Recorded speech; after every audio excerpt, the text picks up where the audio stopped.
Suhu. Assalamualaikum warahmatullahi wabarakatuh. Perkenalkan, nama saya Rosinta. Nah, di sini saya akan menjelaskan tentang suhu dan kalor.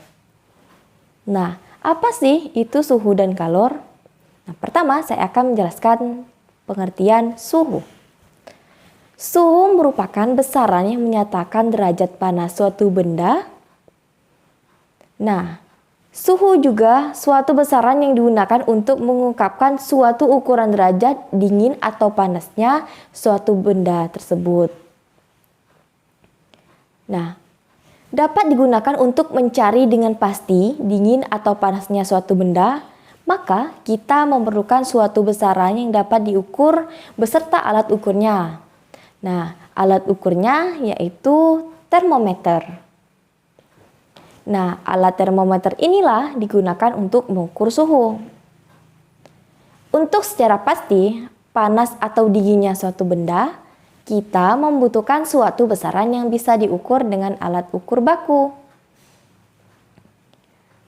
Nah, untuk memudahkan pemahaman kita, saya akan memberikan contoh dari suhu. Apa yang kita rasakan saat kita minum es? Dingin atau panas? Pastinya kita akan merasakan dingin. Lalu contoh kedua, saat kita merebus air dengan cerek, lama-kelamaan air tersebut akan menjadi lebih panas jika dibandingkan dengan sebelum direbus.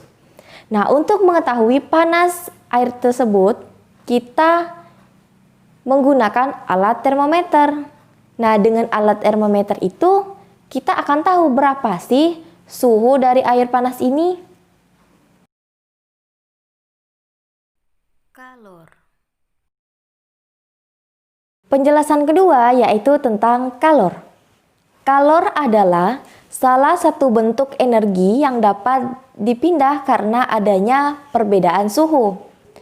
Secara alamiah, kalor atau panas berpindah dari benda bersuhu tinggi menuju ke suhu yang lebih rendah. Suatu energi yang dapat berpindah ataupun dipindahkan dapat berpindah dikarenakan adanya perbedaan suhu, maka dapat disebut dengan kalor. Dan dapat mengubah bentuk dari sebuah benda. Perpindahan pada kalor diakibatkan berpindahnya energi dari suatu tempat yang memiliki suhu tinggi ke tempat yang memiliki suhu lebih rendah. Dalam tahapan perpindahan kalor terbagi menjadi 3. Yang pertama, konveksi, yang kedua, konduksi, dan yang ketiga, radiasi. Pada tahap konveksi, perpindahan yang dialami mengakibatkan perubahan suatu zat pada setiap benda yang diakibatkan oleh berpindahnya suatu energi yang ada. Pada tahap konduksi, berpindahnya suatu kalor yang tanpa diikuti dengan berpindahnya suatu partikelnya. Ayat Al-Quran tentang suhu dan kalor. Nah, di sini saya akan menjelaskan tentang ayat Al-Quran dari suhu dan kalor. Nah, ayat Al-Quran tentang suhu dan kalor terdapat dalam Quran Surah An-Nahl ayat 13 yang berbunyi, A'udzu billahi minasyaitonir rajim. Bismillahirrahmanirrahim. Wa ma dzara'a lakum fil ardi mukhtalifan alwanuh. Inna fi dzalika laayatan liqaumin yadhakkarun. Shadaqallahul azim. Yang artinya, dan untuk kamu di bumi ini dengan berbagai jenis dan warnanya. Sungguh, pada yang demikian itu benar-benar terdapat tanda kebesaran Allah bagi kaum yang mengambil pelajarannya. Nah, secara harfiah, memang kita melihat dan merasakan banyak wujud dan jenis benda yang diciptakan Allah Subhanahu wa Ta'ala. Nah, di balik itu banyak juga yang tidak tampak dari berupa sifat atas potensi antara lain seperti energi yang disediakan untuk manusia. Energi itu termasuk suhu dan kalor.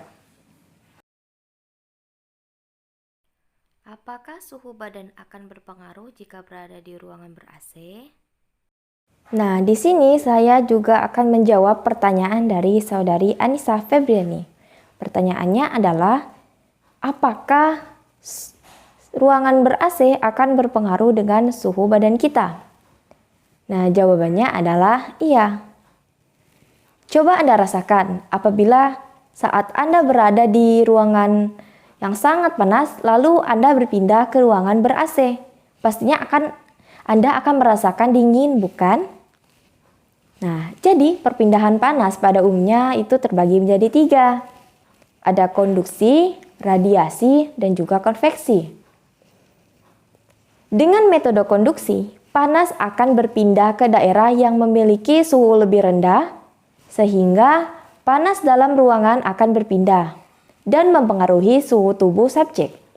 Saat tubuh sedang dalam ruangan yang lebih dingin dan suhu tubuh lebih panas, tentunya tubuh akan mengeluarkan panas dan suhu tubuh akan turun.